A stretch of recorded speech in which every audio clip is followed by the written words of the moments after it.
మిత్రులారా, మనం ఇప్పుడు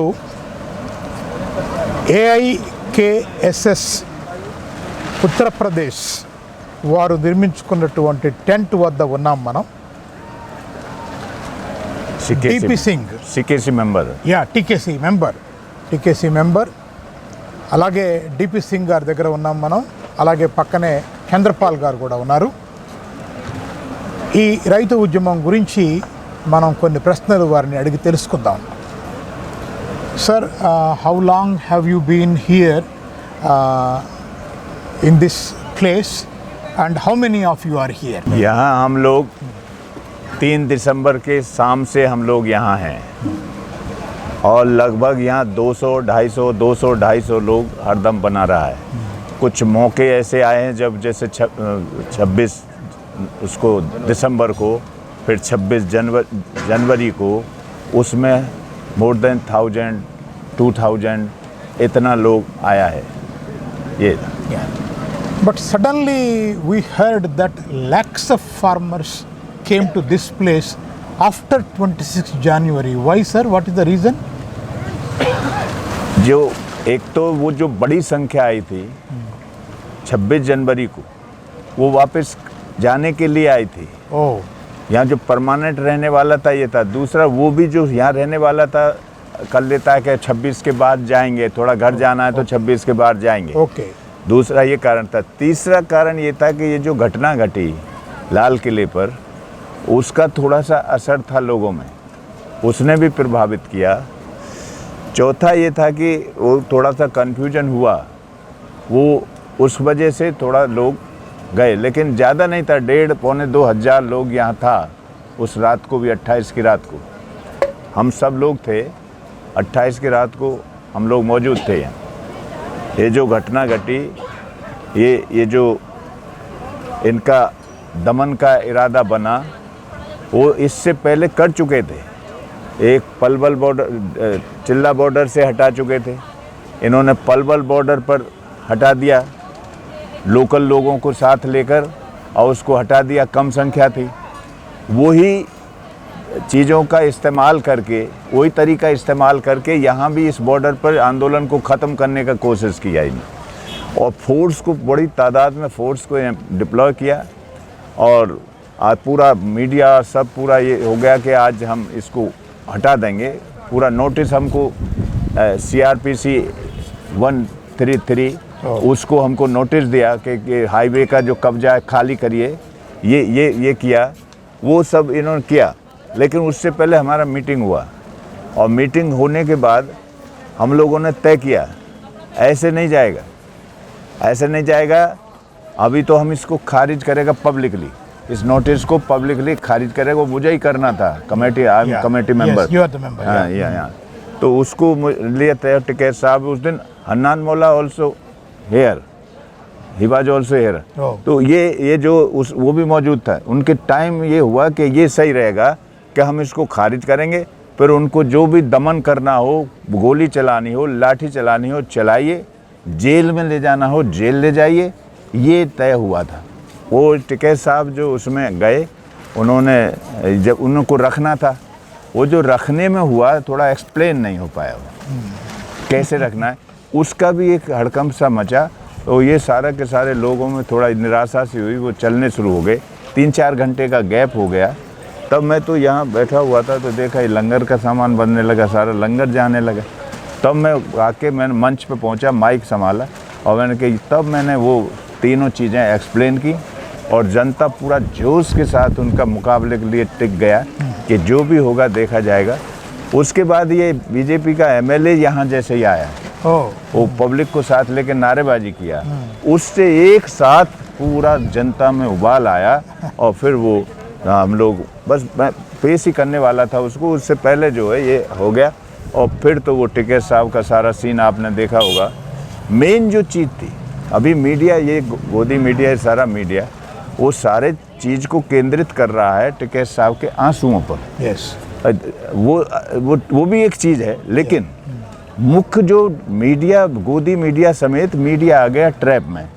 व्हेन आई वाज स्पीकिंग, वो लाइव कर दिया उसने, गोदी मीडिया समेत सब, क्योंकि बहुत टेरर था ना यहाँ। तो जो बड़ा एंकर है वो उसका आया हुआ था।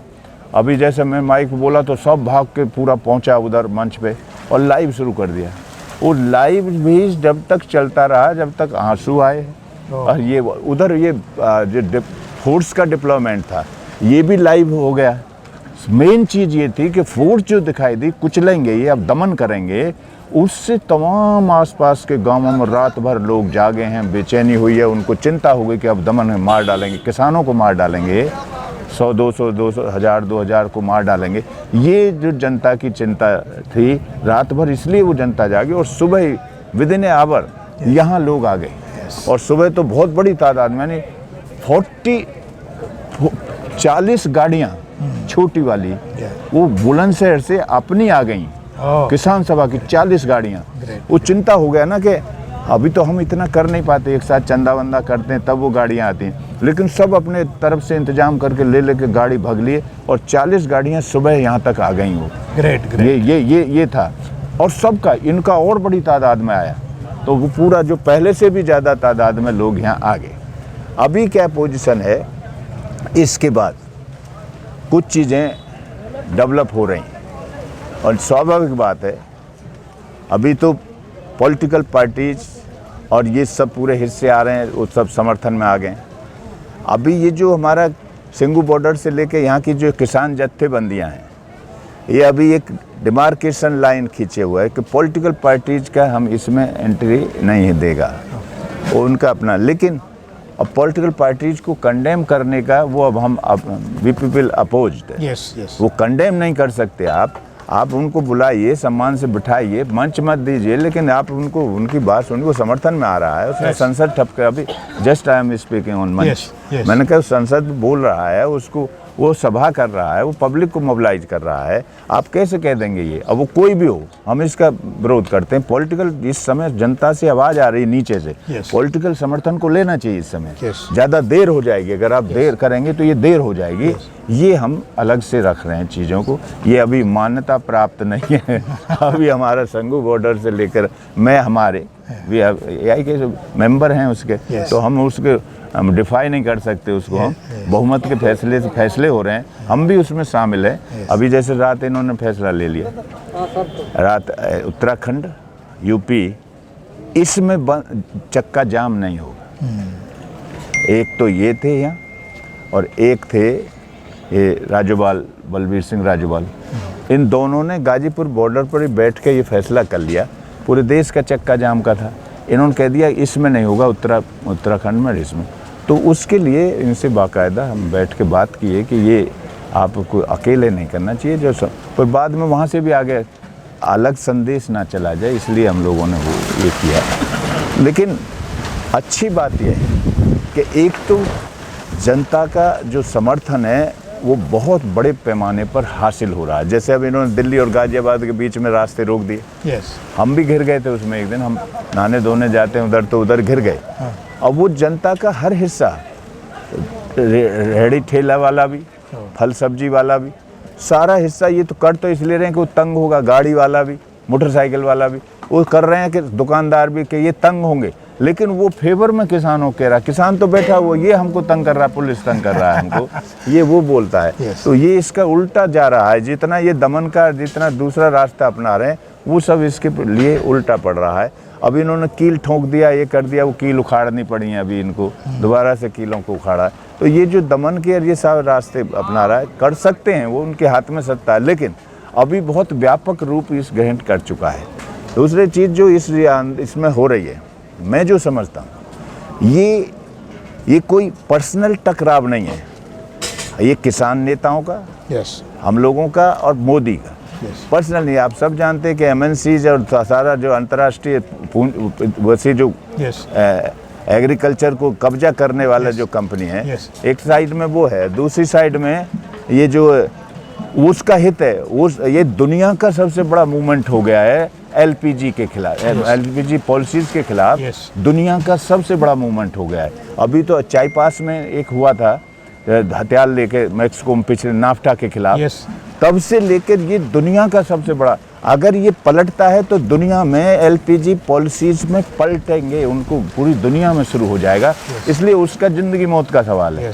इधर किसान समझ गया है, किसान ये समझ गया है कि यहाँ बहुत इसने एजुकेट किया इस आंदोलन में, किसान को बहुत एजुकेट किया, आम जनता को एजुकेट किया है कि अगर ये जो लागू हो गए तो हमारी पीढ़ियाँ बर्बाद हो जाएंगी, हमारा ज़िंदगी ख़त्म हो जाएगी, कोई ज़िंदगी का सहारा रह नहीं जाएगा। वो ये समझ गया। तो ये टकराव, ये ऐसा टकराव है कि जिसका अंत मेरे ख्याल से साधारण तरीके से नहीं होगा। ये टकराव के बाद ही कोई रास्ता हमें लगता है कि निकलेगा। ये है। दूसरी चीज़ ये है कि जो इन्होंने भाईचारा को ख़त्म किया, आपसी भाईचारा धर्म के नाम पर, इसके नाम, यहाँ इसने सारों एकजुट किया है। जाति बिरादरी का खेल ये कर रहा था, वो इसका कोई नहीं चला। धर्म के नाम पर इसने कोशिश की, खालिस्तानी नहीं चला। उसके बाद बिरादरी के नाम पर इसने कहा कि ये जाट लड़ रहा है, ओनली जाट इज फाइटिंग। जैसे ये जो पगड़ी वाला जाट है, ये हरियाणा का जाट है, ये वेस्ट यूपी का जाट है, ये जाट वाला अदर कास्ट में इसने जहरीला प्रचार किया कि जाट है। वो भी इसका नहीं चल पाया। सारी बिरादरियां आ रही हैं, इसलिए इस गुजर एमएलए को यहाँ लाए, लेकिन गुजरों की बड़ी तादाद ने उसका बहिष्कार कर दिया है। वो नहीं चल पा रहा है। ये चीज़ें अब यहाँ रही हैं। तो ये एक बड़ी बात है जो इस आंदोलन ने की है। और निश्चित तौर पर अब एक बात ज़रूर है कि इसमें कुछ एलिमेंट होंगे। अब कुछ चीज़ ऐसे आते ही हैं, कोई रास्ता बदला है, कोई दूसरी तरफ जाएगा, कोई करेगा।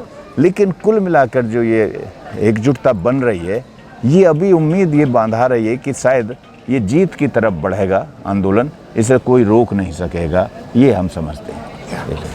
మిత్రులారా, డిపి సింగ్ అత్యున్నత కమిటీలో ఇవాళ రైతు ఉద్యమానికి సంబంధించిన సభ్యులు వారు 26 జనవరి తర్వాత జరిగిన సంఘటన గురించి చాలా సోదాహరణంగా వివరించారు. ఆ రోజున కేవలం 1000-2000 మంది రైతులు మాత్రమే ఇక్కడ ఉన్నారు. పెరేడ్ కోసమే ఎక్కువ మంది రైతాంగం వచ్చింది. అట్లాగే 26 తర్వాత ఇంటికి వెళ్ళి మళ్ళీ తిరిగి పనులు చూసుకొని వద్దామనుకున్న రైతాంగం కూడా ఉంది. సరే, ఆ రోజు సంఘటన వివరాల గురించి మీ అందరికీ తెలుసు. కానీ ఈ రైతాంగం కొంచెం కదలి ఇంటికి వెళ్ళిపోగానే ఒక 500 నుంచి 600 మంది రైతులు ఉన్న సందర్భంలో పారామిలిటరీ వాళ్ళు, పోలీసులు వచ్చి ఇక్కడి నుంచి ఈ టెంట్తో సహా తీసివేయటం కోసం వాళ్ళకు ప్రయత్నం చేశారు. ఈ లంగర్లన్నీ బంద్ చేయాలని, కట్టేసుకుని వెళ్ళిపోవాలని ప్రయత్నం చేశారు. అప్పుడు ఇక్కడ రాకేష్ తికాయత్ గారి కన్నీళ్లను చూసే కదలి వచ్చారు అనే ఒక మెయిన్ స్ట్రీమ్ మీడియా ప్రచారంలో వాస్తవం లేకపోలేదు, కొంతవరకు వాస్తవమే. కానీ అదే మొత్తం కథ కాదు అంటున్నారు డిపి సింగ్. ఎందుకంటే ఆ రోజు ఎప్పుడైతే ఇక్కడ పోలీసులు పెద్ద ఎత్తున వచ్చి కదిలించడానికి ప్రయత్నం చేశారో, డిపి సింగ్ గారు మరియు మిత్రులు మైకు అందుకొని రైతాంగాన్ని మొత్తాన్ని కూర్చోబెట్టి, ఇది మనకు చావో రేవో జీవన్ మరణ సమస్య, మనం పోరాడాల్సిందే, మనం చనిపోయేదాకా ఇక్కడి నుంచి కదలడానికి వీల్లేదు అన్నప్పుడు పోలీసులు చేస్తున్న లాఠీ చార్జీ, అలాగే యువకులు వేస్తున్న రాళ్ళు, ఇక్కడ లోకల్ యువకులు, లోకల్ ఎమ్మెల్యే వచ్చి చేసిన అడావుడి, దానికి వ్యతిరేకంగా రైతుల యొక్క పోరాటం, ఇదంతా చూసి అక్కడ ఉన్నటువంటి 1000-2000 మంది రైతులను కూడా పోలీసులు, యువకులు కలిసి కొట్టి చంపుతారేమో, మన వాళ్ళని మనం కాపాడుకోవాలి అనేటువంటి ఒక ఉద్దేశంతో రైతాంగం మొత్తం కూడా చుట్టుపక్కల నుంచి కదిలింది. ఇది జరుగుతున్న దృశ్యాన్ని చూసి రాకేష్ తికాయత్ కన్నీళ్లు పెట్టుకున్నారు. రాకేష్ తికాయత్ కన్నీళ్లను మాత్రమే మీడియా చూపెట్టింది, కానీ ఇక్కడ జరుగుతున్న దమనకాండకు వ్యతిరేకంగా జరుగుతున్న పోరాటం మీద దృష్టి పెద్దగా పెట్టలేదు వాళ్ళు. వాస్తవంగా జరిగింది ఇది అని వాళ్ళ డిపి సింగ్ గారు మనకు ఎక్స్ప్లెయిన్ చేశారు. అంతేకాదు, ఈ పోరాటంలో ఉన్నటువంటి అతి ముఖ్యమైన విషయాన్ని చెబుతున్నారు. ఇది ఒక వ్యక్తి మీద జరిగిన పోరాటం కాదు. మోడీ అఫ్కోర్స్ అటుపక్క ఉండొచ్చు, రైతాంగం మొత్తం ఇటుపక్క ఉండొచ్చు, కానీ మోడీ వెనక నయా ఉదారవాద పెట్టుబడిదారులు ఉన్నారు, వారి ప్రయోజనాలు ఉన్నాయి. ఈ విషయంలో ఓడిపోతే అన్ని చోట్ల ఓడిపోతారు కదా, అందరూ ఇట్లాగే వ్యతిరేకిస్తారు కదా. కాబట్టి నయా ఉదారవాద పెట్టుబడిదారులకు కూడా ఇది ఒక రకంగా చెప్పాలి అంటే చాలా ముఖ్యమైన సమస్య. వాళ్ళు దీన్ని గెలవాలి, దీన్ని గెలిస్తేనే వాళ్ళు దోచుకునే పద్ధతి సాగుతుంది. లేనట్లయితే ఇక్కడి నుంచి వెనకపట్టు ఓడిపోతారు. అట్లాగే రైతులు అర్థం చేసుకున్నారు, ఇది రైతులకు జీవన మరణ సమస్య, ఇది వారికి భూమి సమస్య, వారి జీవితం సమస్య. అందుకని ఇది ఇంత పెద్ద ఎత్తున ఒక డెడ్లాక్లోకి వచ్చి కూర్చుంది. కానీ అర్థం చేసుకోవాలి, రైతాంగం అర్థం చేసుకున్నారు ఇవాళ వారి భూమి సమస్య, వారి జీవితం సమస్య కాబట్టి ఇక్కడి నుంచి వెనక్కిపోయే సమస్య లేదు, ఖచ్చితంగా ఇది ముందుకు వెళతాము అనే మాటతోటే వారు ముందుకు సాగుతున్నారు. ఇది డిపి సింగ్ గారు మనకు స్థూలంగా వివరించినటువంటి అంశాలు. I would like to ask him one more question. మరొక ప్రశ్న అడుగుతాను వారిని నేను. Modi it seems is trying to divide the unity of these associations. I heard 2 unions already went away by citing 26 January's incidents as a reason. Yes. Do you think this kind of tactics will succeed, or do you have any clear-cut idea to unite these people and oppose those kind of tactics? Yes. देखिए, इसमें जो मुख्य बात है, ये जो जत्थेबंदियां इसका नेतृत्व कर रही हैं, ये जत्थेबंदियां, ज़्यादातर जत्थेबंदियां बहुत संघर्षों से निकली हुई जत्थेबंदियां हैं. उनके बारे में ये चीज़ें नहीं सोची जा सकती, नहीं कही जा सकती. वो इस लड़ाई को अंतिम परिणाम तक पहुंचाकर ही, अंतिम रिजल्ट तक पहुंचाकर ही, जीत के तक ही वो लड़ेंगे, ऐसा हमें उम्मीद करते हैं. लेकिन कुछ लोग हैं, कुछ जैसे जो बहुत कमज़ोर एलिमेंट जो जानबूझ के ये कर रहा था, वो शुरू से भी नहीं थे. जैसे 2 जत्थेबंदियों का नाम आपने लिया. एक भानु गुट है, किसान यूनियन, भारतीय किसान यूनियन भानु गुट. Yes. दूसरा है ये था वीएम सिंह. Yes. ये वीएम सिंह तो AIKCC का प्रेसिडेंट था, इसको हटा दिया था. तब इसने तो शुरू से कन्वीनर था, इसको शुरू से ही उसमें से हटा दिया था. जब इसने बहिष्कार इसका कर दिया था, ये मूवमेंट लड़ने का मना कर दिया था. इसने वीडियो जारी किया कि ये इतनी ठंड पड़ रही है, कहाँ रुकेगा किसान, मुझे कोरोना हो गया है, कौन इंतजाम करेगा, इसलिए वहाँ ना जाए. जब देखा कि मूवमेंट बढ़ गया है तो यहाँ आके अकेला this border he was on this border, और कहीं उसका कोई प्रभाव नहीं था. यहाँ रहा, यहाँ भी उल्टा तिरछी बात करता रहा, इधर उधर की बातें करता रहा, उसको कंडेम भी किया गया. थोड़ा सा हम इसलिए उसको टकाए रखे यहाँ कि ये संदेश ना चला जाए. आखिर में उसका जनाजा हमको निकालना पड़ा 27 तारीख को. उसको बहुत बेइज्जत होके गालियाँ वालियाँ उसी के लोगों ने, यानी उसके फॉलोवर्स ने उसको गाली वाली दिया, तब ये किया. और आज एक थोड़ा सा हमारे दूसरे कम्युनिस्ट पार्टी के बोल रहे हैं, वो किसान सभा के दूसरे लोग हैं, उनका ऑफिस उसके ऑफिस में खुल गया है. మిత్రులారా, అటువంటిదేమీ లేదు. కేవలం 2 యూనియన్లు మీరు చెబుతున్నది, ఆ 2 యూనియన్ల పేర్లు కూడా ఇప్పుడు డిపి సింగ్ గారు చెప్పారు. ప్రధానంగా ఒకరు విఎం సింగ్, బీకేయూకి చెందినటువంటి వ్యక్తి, మరొకరు భాను. ఈ ఇద్దరు అంతకు ముందు నుంచి కూడా ఇది ఎంతో కాలం కొనసాగించలేము, బాగా చలికాలం వస్తోంది, ఆల్రెడీ నాకు కరోనా వచ్చింది అని ఆయన అంతకుముందు నుంచి మాట్లాడుతున్న వ్యక్తే. కానీ ఇవాళ ఆయన ఒక వీడియో ఎప్పుడైతే తీసి నేను పోయి జరుగుతుందని ప్రకటించాడో, వారి వ్యక్తులే వారిని హేళన చేసి అరుపులతో, వారిని కేకలతో వెనక్కి పంపిన దృశ్యం కనపడుతోంది. ఇప్పుడు ఒక్కడే అటు ఇటు తిరుగుతున్న పరిస్థితి తప్ప ఆయన వెనక జనం ఎవరు లేరు. ప్రజలంతా ఇక్కడే ఉన్నారు, రైతాంగం అంతా ఇక్కడే ఉంది.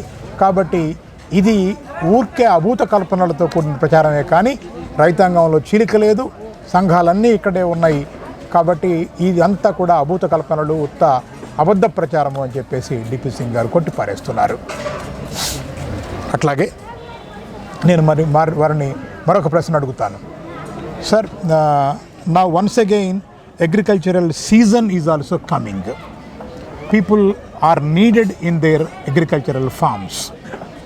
Would there be any effect of that season because people have to go back to their farms? Will it affect this movement? यहाँ सबसे बड़ा सीजन अभी केन ग्रोवर्स है इधर. Yes. उसका सबसे बड़ा सीजन चल रहा है. Yeah. इस समय सबसे ज़्यादा उसका बिजी टाइम है. अभी इसके बावजूद भी इतना तादाद यहाँ है. Yes. अभी एक आलू का किसान आएगा, वो आलू का अभी शुरू हो गया है. शुरू हो रहा है वो, तो फिर भी अल्टरनेट आता है जाता है, जाएगा, एक जाएगा तो दूसरा आएगा. इस तरीके से ये है, परमानेंट बहुत बड़ी तादाद में है. एक्चुअली जो फार्मर है ना यहाँ, ये जो फार्मर फाइट कर रहा है, वो फार्मर का एक तो तराई वाला क्षेत्र है, ये यूपी उत्तराखंड, यस, उसका तराई वाला है जहाँ सिख पीजेंट्री बहुत बड़ी तादाद में, मिनी पंजाब उसको बोला जाता है। वो सारा का सारा वो किसी ऑर्गेनाइजेशन से भी नहीं बंधा हुआ, ज़्यादा बहुत छोटा ऑर्गेनाइजेशन, तराई किसान संगठन, बहुत छोटा, लेकिन वो इंडिपेंडेंटली किसान फार्मर्स आर कमिंग हियर, और बहुत यूथ, टोटली यूथ, ये बड़ी खासियत है। इधर यूनियन का भी यूथ आपको दिखाई देगा, मोर देन 75% यूथ है दोनों साइड से, ये है, ये बड़ी खासियत है इसकी। वो आ रहा है लड़ने, है क्या, ये जो पीजेंट्री है जो लड़ रहा है, आप उसको एक उदाहरण से समझ सकते हैं, क्योंकि ये जो एलपीजी पॉलिसीज है ना, ये हालत ऐसा बना देते, दुनिया में बना दिया, हमारे मुल्क में बना दिया कि ये अकाल जैसी स्थिति कर देता है, ड्राट जैसी स्थिति पैदा कर देता है। आदमी लड़ेगा नहीं, मर जाएगा, सुसाइड कर लेगा, मरना शुरू हो जाएगा, लड़ता नहीं। ये इन पॉलिसीज़ की खासियत है। अभी उसने ये किया तो पूरे देश में ये वाला जो हिस्सा है, अभी आप देखिए ना, हमारा हड़ताल होती है ट्रेड यूनियन का, तो कौन लड़ता है? बैंक एम्प्लॉय, और बीमा एम्प्लॉय, बीमा इंश्योरेंस एम्प्लॉय। ये संविदा वाला नहीं लड़ रहा ना, ये गरीब, ये डेली वेजेज वाला नहीं लड़ रहा ना, वो उसके गुंजाइश से लड़ने का लड़ता है, वो थोड़ा फाइट कर लेता है थोड़ा। Same factor is here. ये जो पीजेंट्री है, अब ये ट्राला खड़ा हुआ है ना, ये ट्राला, ये ट्रैक्टर ट्राला जिसमें आवास बनाया हुआ है, ये अपना घर बनाया हुआ है, ये 4-4, 5-5 लाख का एक ट्राला है, और इतना दिन इसको यहाँ खड़े हुए हो गया है। उसका गन्ना पड़ रहा है, गन्ना जा रहा है, उसका सब ये जा रहा है, लेकिन ये सब परमानेंट बना के खड़ा, उसका ताकत है। अभी हम जैसे भी जो इधर बुलंदशहर ये वाला इलाका है, वो भी बहुत टक्कर इसका नहीं ले पा रहा है। इधर कुछ है मुजफ्फरनगर में, ये जो इनके पीछे है, इसमें कुछ जान है, ये थोड़ा लड़ रहा है। तो अभी लेकिन सारा आ रहा है, इनकी ट्रॉलियाँ रहती हैं, इनका ये साधन रहता है, तो वो सब आ रहा है। ट्रेन बंद है, हमारा लड़ता ट्रेन से लड़ता, दूसरे साधनों से आता, वो अभी बंद है। तो ये वाला हिस्सा कुछ ज़्यादा है, बाकी अब आ रहा है, वो सब पूरा आता है, जाता है, इनके साथ में आता है। अब जैसे सब लोग, हम लोगों का आने लगा, अब वो अपना इंतजाम करके लाते हैं, चंदा करके लाने लगे, वो सब लड़ेगा। వెరీ మిత్రులారా, అటువంటిది జరిగే అవకాశం ఏమీ లేదు అంటున్నారు. ఎందుకంటే ఇప్పటికే చాలా ముఖ్యమైన సీజన్ ఈ ప్రాంతాల్లో జరుగుతుంది. ఆలుగడ్డల సీజను ఇప్పుడు యాక్చువల్గా ఉన్నది, కానీ ఆ రైతులు కూడా ఇక్కడ ఉన్నారు. అంతేకాదు, అట్లా అనుకుంటే ఇవాళ ఉన్న ట్రాక్టర్లు, ఒక్కొక్క ట్రాక్టర్ ఖరీదు 4 నుంచి 5 లక్షలు ఖరీదు చేసే ట్రాక్టర్లు లక్షల కొద్దీ ఇక్కడ రోజుల తరబడి అవే ఇళ్ళు చేసుకుని ఉంటున్నారు. నిజానికి ఈ ట్రాక్టర్లు పొలాల్లో పనిచేయాలి, కానీ ఇవాళ ఈ చట్టాల యొక్క తీవ్రత తెలుసు కాబట్టి నెలల తరబడి అదే ఇళ్ళు చేసుకొని ఇక్కడ పెట్టుకొని ఉంటున్నారు అంటే మీరు అర్థం చేసుకోవాలి. అట్లాగే మీరు ఇంకొక విషయం కూడా అర్థం చేసుకోవాల్సింది ఏమిటంటే, అనేక పాలసీలకు వ్యతిరేకంగా బీమా ఎంప్లాయీస్ పోట్లాడతారు, లేకపోతే బ్యాంక్ ఎంప్లాయీస్ పోట్లాడతారు. రోజువారీ కూలీ ఇంత పెద్ద ఎత్తున పోరాటంలోకి రావాలి అని అంటే కష్టం. అట్లాగే ఇక్కడ కూడా మనం అర్థం చేసుకోవాల్సింది ఏమిటి అని అంటే, చాలా ఖచ్చితమైనటువంటి పెజెంట్రీ ఎవరైతే ఉన్నారో ఆ పెజెంట్రీ ఇవాళ ఇక్కడ నిలబడ్డారు, పోరాటం చేస్తున్నారు. బులంద్షహర్ ప్రాంతం నుంచి మేము ఇచ్చిన పిలుపు మేరకు డబ్బులు పోగు చేసుకొని వాళ్ళు 40 ట్రాక్టర్లు వేసుకొని ఇక్కడికి ఇవాళ వచ్చారు అని అంటే మీరు అర్థం చేసుకోండి. కాబట్టి యువకులు ఉన్నారు, అలాగే అక్కడ హార్వెస్టింగ్ సీజన్ అయినా వ్యవసాయ పనులు జరుగుతున్నప్పటికీ కూడా వస్తున్నారు, వెళుతున్నారు, కొంతమంది ఇక్కడ స్థిరంగా ఉంటున్నారు. ఈ పోరాటం ఇలా సాగుతుంది తప్ప కేవలం అక్కడేదో వ్యవసాయ సీజన్ స్టార్ట్ కాగానే వెళ్ళిపోతారు, ఇటువంటివన్నీ కూడా భ్రమలు, తప్పు. అటువంటివి జరిగే అవకాశం లేదు అని కూడా వారు ఈ సందర్భంగా మనతో స్పష్టంగా చెప్తున్నారు. Right, one more question, one last question. Modi said that he would suspend the laws for 1.5 years. Almost 18 months he said that he would suspend. But you people rejected the offer. Yes. You wanted absolute repeal of the laws. If you accept the suspension, What would you be losing? Anyway, those laws won't be operated for 18 months, no. Even then, you can still fight, no. By accepting the offer also, you can still fight. Why are you not accepting that? देखिए, पहला तो थोड़ा technical कानूनी दिक्कत है। Yes. क्या कोई संसद में पास कानून को कोई सरकार स्थगित कर सकती है? Yeah. No No. नो नहीं कर सकती। ये थोड़ा कानूनी टेक्निकल दिक्कत है। दूसरा क्या है कि इसको स्थगित करने का सवाल नहीं है। सवाल ये है कि ये अगर लागू रहेगा तो ये बहुत खतरे की चीज़ है ना। ये इससे समूचा agriculture land Yes. Contract farming के जरिए एमएनसीज और कंपनी के नियंत्रण में चला जाएगा। Yes. ये तो कहाँ जाएगा? 70% लोग खेती में रोजगार पा रहा है। वो 15 साल के लिए 20 साल के लिए कॉन्ट्रैक्ट करेगा, ये कहाँ जाएगा? Yes. अभी तो रोजगार विहीन विकास है, रोजगार पहले से नहीं है, सारा रोजगार खत्म है। ये कहाँ जाएगी? तो एक तरह का प्रलय होगा। Yes. एक तरह का प्रलय पूरे इकोनॉमी में प्रलय होगा, देहात में प्रलय होगा। ये अभी कैसे गुजर कर रहा है, इसे गुजर बसर उसका हो रहा है इसे, ये यहाँ से जाके कहाँ जाएगा? दूसरा सवाल ये है कि ये कृषि जिन्सों का व्यापार, कृषि जिन्सों का एपीएमसी और ये सारा ख़त्म होने के बाद ये जो हमारा समर्थन मूल्य वाला सरकारी परचेजिंग वाला सवाल है, Yes. एमएसपी वाला सवाल है, ये ख़त्म होने के बाद ये उनके हाथ में चला जाएगा। इसको पहले रोक लगाया हुआ था ना। Yes, हिंदुस्तान की सरकार ने पहले रोक लगाया। कोई भी थोक व्यापारी या ये कंपनी कृषि जिन्सों के व्यापार में नहीं आ सकते। इसी तरीके से खेती में रोक लगाए हुए थे। और 1948 का एक कानून, सबसे पहला भूमि संबंधी कानून था 1948 का। Yes, 48. कोई विदेशी कंपनी या यहाँ की देशी कंपनी हमारी खेत की ज़मीन को ठेके पर लेकर खरीद कर खेती नहीं कर सकती। Yes. इसको 2002 में अटल सरकार ने ख़त्म किया। खत्म किया। अभी तो ये पहला भूमि संबंधी कानून था, इन पर रोक ही लगाए हुए थे। अब ये क्या कर रहा है? पूरा ज़मीन में भी उनको खोल दिया, कृषि जिन्सों के व्यापार में भी उनको खोल दिया। मतलब क्या होता है कि कृषि जिन्सों में वो सब वो चीज़ें लगाएंगे जो भारत की ज़रूरत होगी वो नहीं पैदा करेंगे।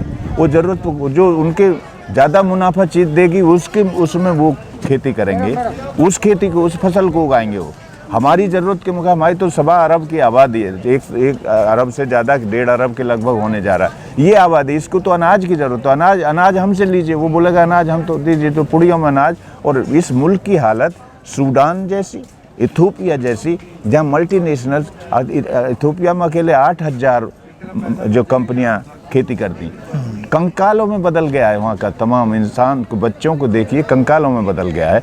ये भारत में शुरुआत हो रही है इससे। इसलिए ये ज़िंदगी मौत का सवाल है। इसके खाली इसमें संशोधनों से नहीं चलेगा, क्योंकि सारा ही खारिज करने लायक है। उसमें संशोधनों से कुछ, उसमें पैबंद लगा के कुछ हो नहीं सकता है। दूसरी बात है, इसको टालने से नहीं होगा। अगर ये कहीं भी रहता है तो समूचे हमारा एक तरह का ये खेती में जो इन्होंने शुरू से किया, एक काउंटर रेवोल्यूशन की तरह होगा पूरा खात्मा। सरकारी जो निवेश शुरू हुआ था, सरकारी तमाम सब्सिडियां शुरू हुई थी। सरकार बिजली में फ्री सब्सिडी मिली थी, खाद पर सब्सिडी मिली थी। बैंक नेशनलाइजेशन के बाद बड़ा भारी, दुनिया में सबसे बड़ा काम हमारा बैंक नेशनलाइजेशन का था। कर्ज दिए थे, सस्ते कर दिए थे। वो सारा ढांचा ख़त्म हो जाएगा। एफसीआई को ख़त्म करने के लिए शांता कुमार कमेटी की रिपोर्ट आ चुकी है। आप समझिए कि वो पूरा दुर्भाग्य ये था। मैं एक चीज़ और जोड़ना चाहता हूँ, आपका क्वेश्चन में, आपके क्वेश्चन से थोड़ा अलग हो जाएगा। आसान, ये जो दुर्भाग्य हमारा क्या रहा, अकेले हमारा छोड़ दीजिए AIKS, वरना तो ज़्यादातर किसान संगठन कोई आवाज़ ही नहीं उठाता था इन पॉलिसीज़ के खिलाफ। और सारा मूवमेंट कहाँ टिक गया था? किसानों का कर्जा माफी, स्वामीनाथन आयोग की सिफारिशें। अब आप देखिए, वो पूरे इंफ्रास्ट्रक्चर को ख़त्म कर रहा था, सारे ढांचे को ख़त्म कर रहा था, बैंकों का विलय कर रहा था या निजीकरण कर रहा था, उनका खात्मा कर रहा था, उनकी पूंजी को ख़त्म कर रहा था। और हम बैंक कर्जे की, किसानों के कर्जे की माफ़ी की बात कर रहे हैं। कौन करेगा माफ़ी?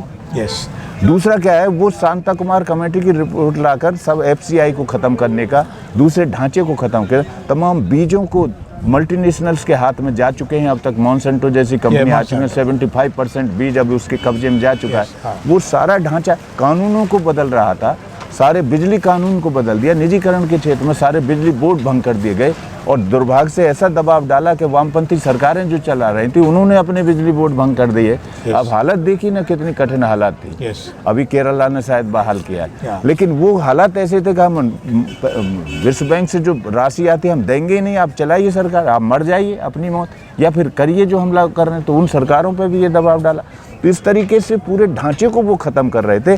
लेकिन किसान ऑर्गेनाइजेशंस जो आज फाइट, ये बड़ी अच्छी बात है कि आज़ादी के बाद सारा किसान ऑर्गेनाइजेशन ने एकजुट होकर खड़ा हुआ है, जो इसका सवाल भी नहीं उठा रहा था। ये जनता में बीच में पहुंच गई ये चीज़, इसने ये सवाल को बहुत आगे बढ़ा दिया।